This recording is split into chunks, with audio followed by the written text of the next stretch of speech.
going for Vince August. Great guy. I'm very excited to be here. Mike Terzilli. This is a huge move for my comedy career to be doing a 3 o'clock show on Sunday at Caroline's Comedy Club. You know, I assume that if you're here, make some noise if you're family or friends of somebody performing. Everybody that didn't clap is probably an alcoholic. Or they're just lost and they realized a little while ago that they're not in the right spot, but they're cool with it.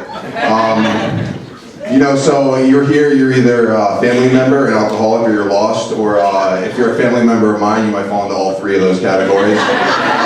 And either way, we're having a good time. I'm very excited to be up here.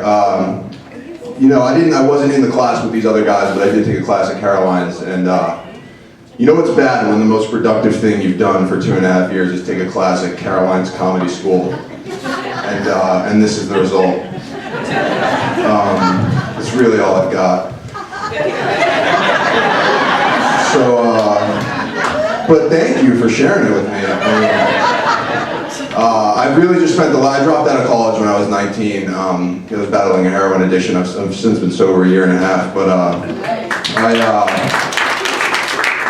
you know, I told everybody, because I didn't want to just come out and say that. I don't know any of you people, so it's cool for me to do it now. But I told everybody I knew that I was pursuing comedy and trying to get famous. But I didn't do any work to try to get famous. I just kind of expected it to happen because I thought I was funny. And you know, I just had this vision that like one day I would be walking down the street and like, you know, I won class clown in high school, and that's probably the biggest accomplishment I have in my life so far. And I just thought that like, you know, I'd be walking down the street one day and like a limousine would pull up and like they'd throw a bag over my head and be like, get in the car! And it's just Hollywood people, Brad Pitt, Catherine Zeta-Jones, George Clooney, Mike, we've been looking for you, congratulations, you're famous. Here's $1 million, here's a house in Malibu, here's a movie deal. But you know, that never happened, so I signed up for this class. And gotta get your foot in the door somehow, you know. Anyway, so you know, it's a sad realization when you realize that a Hollywood recruiter isn't going to come knock on your parents' door because you think you're funny. And it's an even sadder realization when you realize that Hollywood recruiters aren't a thing, and that's just something that you've made up to justify your crippling laziness. So here I am doing work. It's a lot of work. Anyway, you know, it's probably been like, what, 2 minutes, I haven't told a single joke. I grew up in Greenwich, Connecticut. Make some noise. You know, even if you're not from there, make some noise. Might as well. Help me out. You know, we're helping each other here. You know, it's a very conservative town, very Republican, and you know, I'm not that. So growing up, my best friend was gay, and he wasn't really oppressed because it's Connecticut, but he was the most oppressed out of everybody that I knew. And you know, I was one of the first people he told that he was a homosexual, and he's since come out. And it's great, and I'm very happy for him. But we're 21 years old. We're the same age. My name is Mike. His name is Mike too. And we were having a conversation. He was like, "Mike, I'm getting married." I was like, "That's awesome, dude. I'm very happy for you." Who's the guy?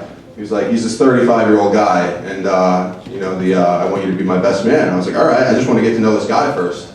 And so I meet him a few times, and it turns out this guy that he's marrying used to be married to like a real woman, you know. So and now I guess like he was living a lot. I don't know, you know. He's come out of the closet. He wants to marry a guy. Whatever makes you happy, do it. But so he added me on Facebook, and I was going through, as people tend to do when they add someone on Facebook, stalking, you know, just looking at every single thing he's posted, every picture, you know. And I went through his profile pictures, and I went to the oldest one. And I realized, like, you can kind of tell the evolution of him going from trying to masquerade as a straight man to being, like, completely gay. So I went back to his oldest profile picture in 2007, and he's doing, like, the straightest shit ever.